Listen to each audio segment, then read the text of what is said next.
चंद्र की खिली चांदनी और हुआ राहु का संग। प्रस्तुत है समाधि यात्रा का एपिसोड 15। पूज्य मुनिराज श्री दान रत्न विजय जी महाराज साहिब स्वाध्याय के साथ नित्य एकाशना और हर सुदी पांचम के दिन उपवास का तप नियमित तौर से करते थे।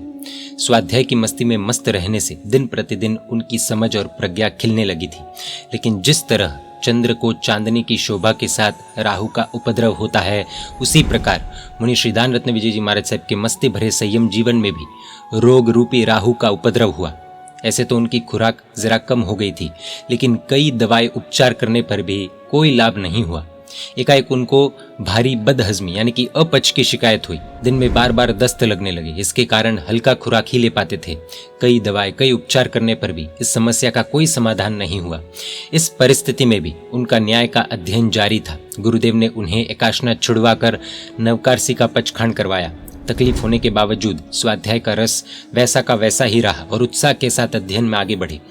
ऐसे तबीयत में मेवाड़ से सूरत का 700 किलोमीटर का लंबा विहार किया। गुरुदेव सहित सभी सहवर्ती महात्मा उनका संपूर्ण ख्याल रखते थे, लेकिन दूसरी सभी अनुकूलता मिलते हुए भी बीमार व्यक्ति को विहार करना मुश्किल ही होता है। लेकिन मुनिराज ने बिना किसी खेद या शिकायत के प्रसन्नता के साथ यह लंबा विहार किया। एक तरफ राहु का उपद्रव हुआ तो दूसरी ओर मित्र मिला।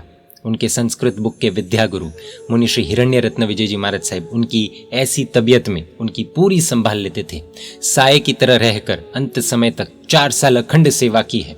सेवा ऐसी अद्भुत थी कि देखने वाले ऐसा कहते थे कि ये मुनिराज की माँ है क्या। किसी की प्रेरणा के बिना अपने उत्साह से उन्होंने मुनिराज का इस तरह ध्यान रखा कि गुरुदेव को भी इस विषय में चिंता न रही। कई बार उनकी सेवा देखकर मुनिराज के संसारी स्वजन और बाकी सब मुनि भगवंत की आंखें भर आती थी। मेवाड़ से सूरत चौमासे के लिए सभी महात्मा वहां आए हुए थे। सूरत में भिन्न भिन्न वैद्यों की दवाई करवाई, लेकिन कोई नतीजा नहीं निकला।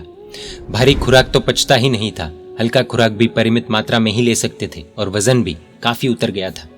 सूरत में न्याय के प्रसिद्ध अध्यापक पंडित वर्य श्री संतोष भाई के पास व्युत्पत्तिवाद का पाठ शुरू हुआ।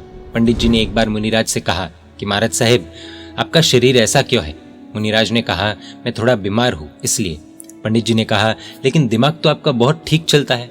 ऐसा दुबला शरीर होते हुए भी इतना कठिन ग्रंथ इतनी सरलता से आप पढ़ रहे हो, आश्चर्य है। मुनिराज ने सरलता से कहा, गुरुदेव का आशीर्वाद है। पंडित जी ने बात को आगे बढ़ाते हुए कहा, वो तो है ही, लेकिन आप प्लीज अच्छी दवा करवाना। हमारा बचपन पेट की बीमारी में बीता, हमें सही इलाज नहीं मिला था। आपको देखकर मुझे बहुत दुख होता है।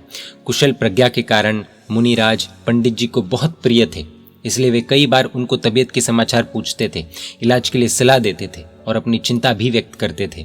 उनकी मानसिक प्रसन्नता देखकर पंडित जी बहुत खुश होते और दुगने उत्साह से उन्हें पढ़ाते थे। पंडित जी के पास व्युत्पत्तिवाद, सिद्धांत लक्षण, सामान्य निरुक्ति, अवच्छेदकत्व, निरुक्ति वगैरह कठिन ग्रंथों का तलस्पर्शी अध्ययन किया।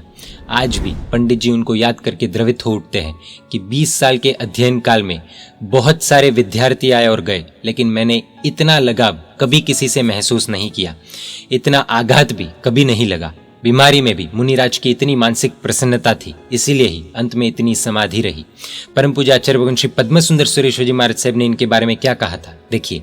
20 साल की उम्र में भी 40 साल जैसे परिपक्व लगते थे।